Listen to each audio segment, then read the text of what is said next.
Hey, welcome everyone. In this video, I'm going to teach you how to install GrapheneOS on your mobile device. Now, if you want to see the written version of how to get this done, you can find a link to my website in the video description.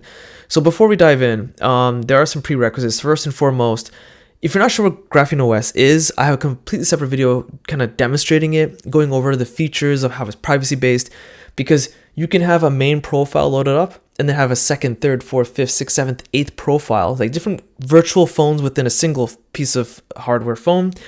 And you can have the main profile have no spyware, no Google services whatsoever. But then you can have like a second profile with all the Google services, which is essentially spying on you. And you can turn that all off whenever you want. So it's like having multiple phones in one, very privacy focused.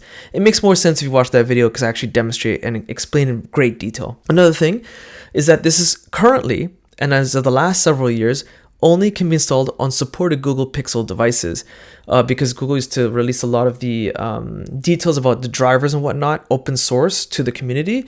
So GrapheneOS always preferred that. But because that list is always changing and evolving, I'll put the link to the official website in the video description, because also on the official website is where we're going to get all the installation files and the automated installer.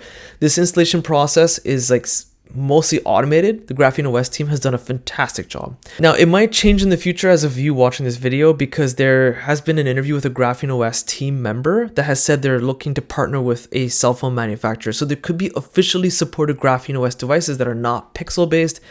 But again, this is still very early stages. Nothing's been concrete yet. You know, what are the prerequisites here? Again, if you want to know more about the OS, link to that video in the video description. You need a computer. You can use a bunch of operating systems. You can use Mac, Linux, Windows. I'm using Windows because it's the most popular. Whatever operating system of the computer you're using has to be fully up to date. It's highly recommended, and you'll see why later in the video. I had a bit of an issue. And as well as the device that you're using, you do not have to log into your Pixel device. I'm doing this installation process brand new out of the box.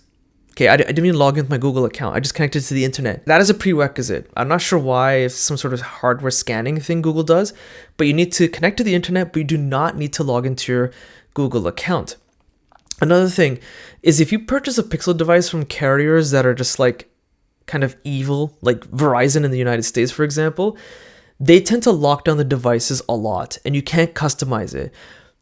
You'll find out later in a step in this video if you're one of those folks, unfortunately. But the preferred thing is to have it unlocked. I bought mine officially from Google, so 100% unlocked, so I had no concern there. But yeah, just one thing to keep in mind. But again, you'll find out if you're one of those unfortunate people during the installation process. So instead of you looking at my really weird and scary looking face, we're going to switch off camera to the installation process and continue on. And again, the last requisite, sorry, I almost forgot, is that you need the official cable that came with your Pixel device to ensure it really does actually install correctly. You have no kinks or no issues during the installation process. Still not logged in with my Google account. And what you need to do is basically go to your system settings menu. So you just kind of swipe down from the notifications. And then you want to go all the way down to About Phone. Scroll all the way down to build number and keep tapping it until suddenly a countdown appears. And then all of a sudden when the countdown's done, it'll say, hey, you now have developer options. And then from here, you have two options. You want to go back to the main system settings page and then go to System and then Developer Options and find OEM Unlock. That's a really long method. The easier way to do it is just go to the search at the top and type OEM Unlocking. Search for that and tap it. It'll flash like, hey, this is how you do it. So typically, you want to do this, okay? And that's it. Now it's OEM Unlocked is available. If this is grayed out for you, probably you didn't connect to Wi-Fi or the internet because it needed internet connectivity for this to be done. I don't know why, it's just annoying. Or it could be that your device is carrier locked, like to Verizon, like I mentioned. So make sure that is activated. Okay, so next thing you want to do is load into the bootloader menu. Now the way to do this, you can do this in two ways. One is restarting and just holding one button, but we'll just power it off. So what we're going to do is you can't hold the power button because it'll activate Google Assistant or Gemini, depending on which version of the operating system you have. So you bring your notifications down 2 times and there's a power button icon here at the bottom. Tap that and we'll just do power off. Now with the device off, what you want to do is press and hold the down volume button and the power button at the same time and hold both of them while the device boots up. And then you get this special menu. You kind of like get this warning icon that you're going to do some stuff which you continue with the device. You have to be careful. That is true. We do want to be careful here, but of course we'll be allowing the graphing process to take over from here. And when you get that done, you get this red warning triangle and it says fast boot mode. We want to leave it. Don't touch the device. Don't press the power button because that'll choose the start option. We don't want that. At this point, you're going to connect the device physically to your computer using the cable that came with your phone, and then you're going to go over to the Graphene website. Now, they mentioned that there might be some driver compatibility issues depending on which version of Windows 10 or 11 you're using. I'm using Windows 11, but it's important that your operating system on your computer is fully up to date because it just has a greater chance of the drivers being pre-installed, and it makes the device easier to detect. So from here, you're going to hit unlock bootloader. Okay, so I'm having a problem with the drivers not being detected. It's probably because I'm running Windows 11 IoT, Internet of Things. I have a separate video explaining what that is. It's arguably, in my opinion, the best version of Windows. There's no bloatware, no Copilot, and there's no TPM requirement. You can use it on old computers. So I think that's also an issue because it's not being detected. So they have thankfully steps here that's saying if you need the latest Pixel drivers, click this. You go to the Google website. I chose the first option. There's two. I'm not going to use the Android SDK manager. It's a bit of extra work. Download the zip file, and then you just kind of put it on your desktop. I extracted it and put it on my desktop. Then on Windows, you hit the Windows button and just type in device manager, open it up. And because it's not been detected, it should be under other devices. And then here's the Pixel 8 Pro. Double click it. Oh, sorry. Right click and update driver. I tried searching automatically, didn't work. So I'm going to do browse my computer. And I'm going to look for the directory I just downloaded from the Google website. So it's on my desktop. And here. And click next. And it says, would you like to install from Google? Yep, so far so good. And it says done. So now it's no longer in the unknown devices. So we're going to go back to the Graphene website, give it another shot. And now we see Pixel 8 Pro and hit connect. Okay, so on the device, it kind of flashed and got really bright, and then you get a new option. If you press the power button, it says do not unlock the bootloader. What you want to do is change the volume button, so I'm going to hit volume down, to change the button to say unlock the bootloader.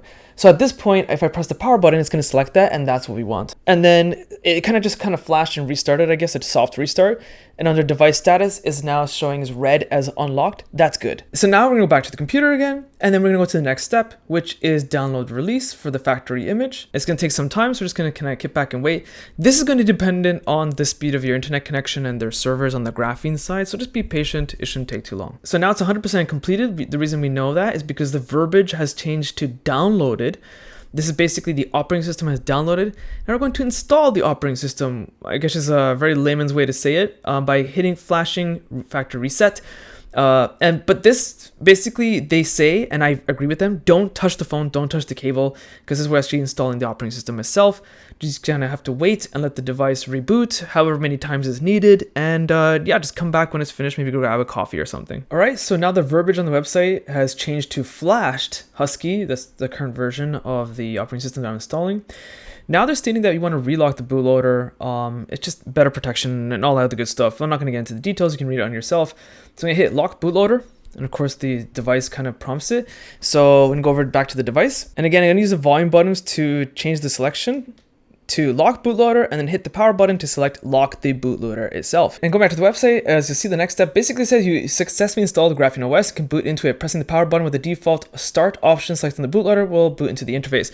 So go back to the device. What that basically means in a nutshell is that everything is done, and the default selection after reboots, after locking the bootloader, is just start. So you just hit power button and that's it. You don't touch anything else.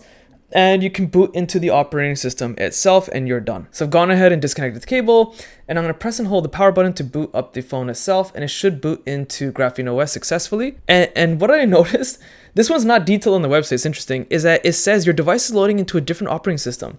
And you can hit start to continue, or it just bypassed it anyway on its own.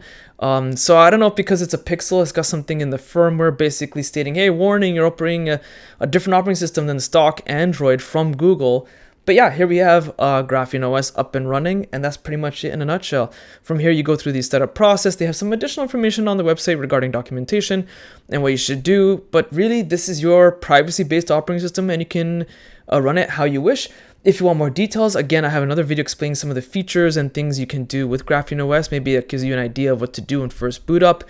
And that's it. I hope you found this video useful. If you did, be sure to check out my website link again in the video description.